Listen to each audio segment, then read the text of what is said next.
세상을 연결하는 뉴스 브릿지입니다. 이 빵 한 조각을 훔친 죄로 무려 19년 동안 옥살이를 한 소설 속 주인공, 이 장발장의 사연 기억하시죠?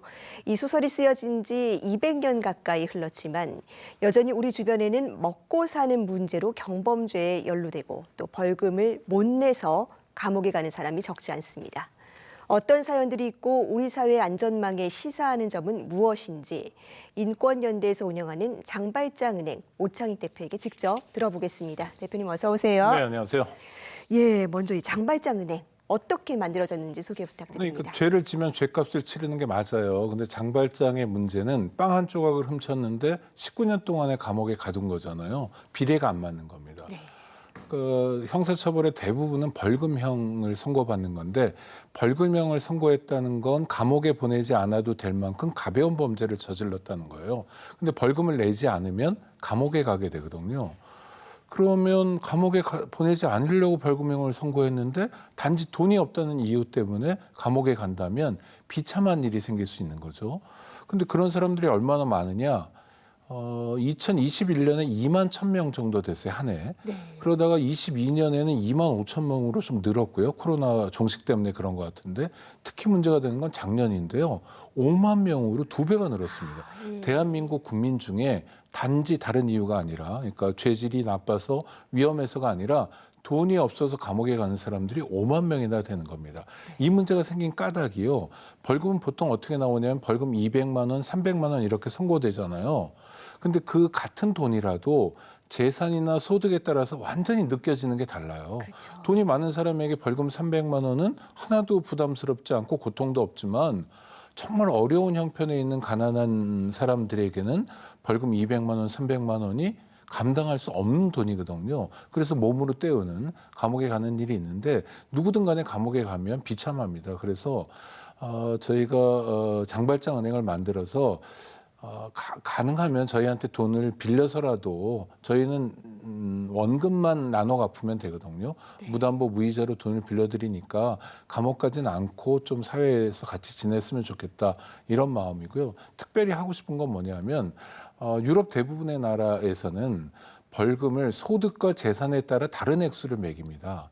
근데 우리는 소득과 재산하고 상관없이 같은 액수를 매기거든요. 그래서 정부에서 또 의회에서 벌금 제도를 좀 개혁해 주셨으면, 고쳐 주셨으면 하는 바람입니다. 이런 바람이 생기는 까닭은 핀란드 같은 나라가 전 세계에서 제일 먼저 소득 재산 비례 벌금제를 도입했는데 도입한 게 1921년이에요. 네.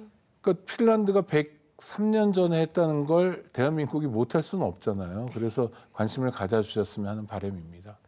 예, 이 장발장은행이 설립된 게 만 9년, 올해로 이 10년 차인데 그동안 얼마나 많은 분들이 다녀가셨습니까? 네, 아니 뭐 돈을 빌려달라는 사람들 많았고요. 저희가 다 도와드리진 못했고 또 기준이 안 되는 분들도 있었는데 지금까지 1,267명에게 돈을 빌려드렸고요. 물론 무담보 무이자로 빌려드렸고 빌려드린 액수는 한 22억 원 좀 넘습니다. 예, 그럼 도움을 주실 때 갖고 계신 어떤 기준이 있습니까? 저희는 보통 은행은 이제 돈을 잘 갚을까를 보고 빌려주잖아요. 네. 저희는 그런 건 아니고 돈이 얼마나 절실한가입니다. 저희가 생각할 때 물론 누구나 다 감옥에 가면 안 되지만 특별히 감옥에 가면 안 되는 사람들이 있어요. 이를테면 한부모 가정의 엄마나 아빠 네. 혼자 애를 키워야 되는데 엄마나 아빠가 감옥에 가게 되면 정말 큰일이거든요. 또는 뭐 어르신을 혼자 모시고 있다거나 이런 경우에 우선적으로 빌려드리고요. 또 젊은이들 같은 경우에 뭐 10대 후반, 20대 초반 이런 젊은이들이 감옥에 가는 건 사회적으로 사실 되게 안 좋은 일이거든요. 네. 감옥에 가면 고통은 받지만 또 하나 문제는 범죄를 배우는 경우도 많아요. 그렇죠. 범죄에 오염되는 경우도 많고 가벼운 범죄 때문에 벌금을 못 내서 감옥에 가서 더 큰 범죄자가 돼서 돌아온다면 사회적으로 손해가 많잖아요. 그 젊은이에게도 손해고.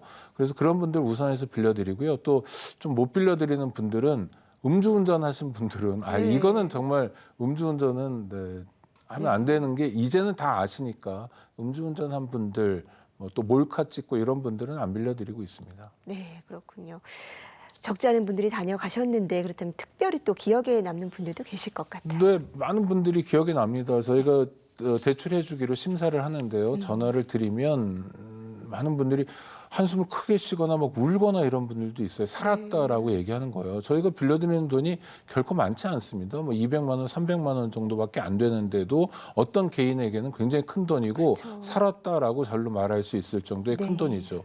많은 분들이 기억에 남는데 요즘 겨울철 되면 기억에 남는 분은 저희가 그냥 사무실에서 붕어빵 아저씨라고 부르는 분인데요. 네. 가벼운 범죄 때문에 하여튼 벌금형을 선고받았는데 목돈을 마련 못해서 저희가 빌려드렸고 저희 돈은 나눠서 갚았어요.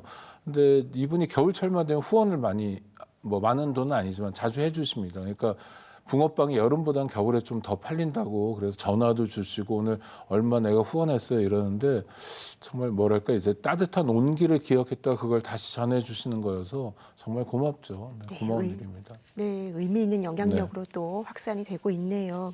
다음 이 대출금 갚을 때는 은행처럼 어떤 뭐 정해진 이자 원금이 있는 건지 아니면 또 형편이 나아지는 대로 갚을 수 있는 건지. 네네. 앞서 말씀드린 것처럼 저희는 저 영리를 목적으로 하지 않고요. 네. 감옥 가지 않았으면 좋겠다는 저희 마음을 표현하는 거여서 담보도 없고 이자도 없어요. 예. 그리고 저희 사무실에 찾아와서 뭐 돈을 빌리거나 하는 게 아니라 그냥 몇 가지 서류로만 간단히 대출을 해드리거든요. 믿고 해드리는 겁니다.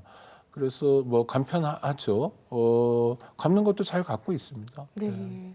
근데 사실 이 시민단체가 네. 인권단체가 이런 은행을 운영하시는 게 쉬울 것 같지도 않고요. 네네. 어려운 고비도 많으셨을 것 같은데 계속 지속하게 되는 어떤 원동력이 있을 것 같습니다. 장발장은행을 운영하는 인권연대는 99년에 만든 단체인데 네. 25년 동안 한 번도 정부 지원이나 보조를 받은 적이 없어요. 네.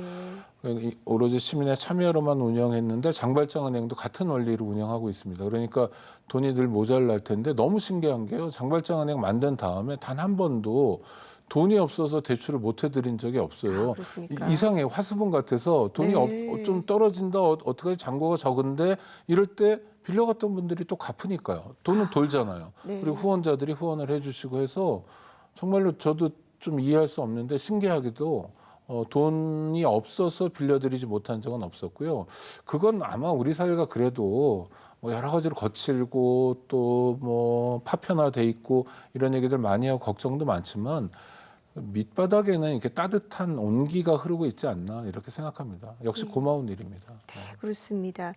근데 한편에서는 또 이런 지적도 있을 수는 있을 것 네. 같습니다. 이 잘못을 해서 벌금을 내는 건데 도와주는 게 맞냐? 어떻게 보십니까? 그러니까 저희가 도와드리는 게 대단한 걸 도와드리는 게 아니라 돈을 드리는 게 아니라 빌려드리는 거예요. 네. 그러니까 약간의 서비스가 있는 겁니다. 또 하나는 범죄라고 하는 게 굉장히 달라요. 다른 사람 해친 범죄도 있지만요.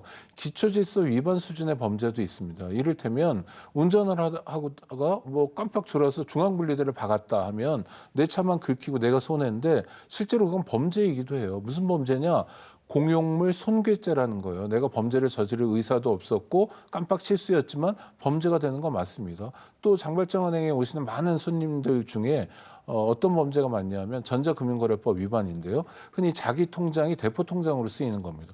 이런 굉장히 나쁜 범죄 같잖아요. 근데 범죄가 진행되는 과정은 이래요. 어느 은행에 갔다가 대출을 받으려고 그랬는데 요건이 안 되니까 못 해준다는 거예요. 그래서 낙담하고 있는데 갑자기 문자가 옵니다. 뭐 무슨 은행 비슷한 데서 당신이 대출이 되는지 안 되는지 알아보기 위해서 통장을 보내주면 대출 여부를 알아봐 주겠다는 거예요. 그래서 통장을 보내니까 이게 결과적으로 대포 통장으로 쓰이고 나도 범죄를 저지른 사람이 됐는데 범죄를 저질렀던 의사도 없고 그렇죠. 그리고 일종의 좀 피해자이기도 하잖아요.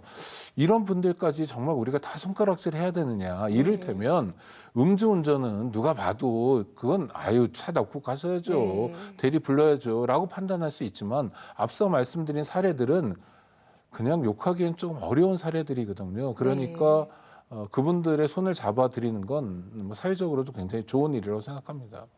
네, 특히 코로나 이후에 벌금 못 내서 감옥 가는 분들이 늘었다고 하는데요. 이 잘못에 대한 대가는 있어야겠지만 가난이 또 가중처벌의 이유는 되지 않도록 말씀해 주신 것처럼 제도 개선이 필요해 보입니다. 대표님 오늘 말씀 잘 들었습니다. 네, 고맙습니다.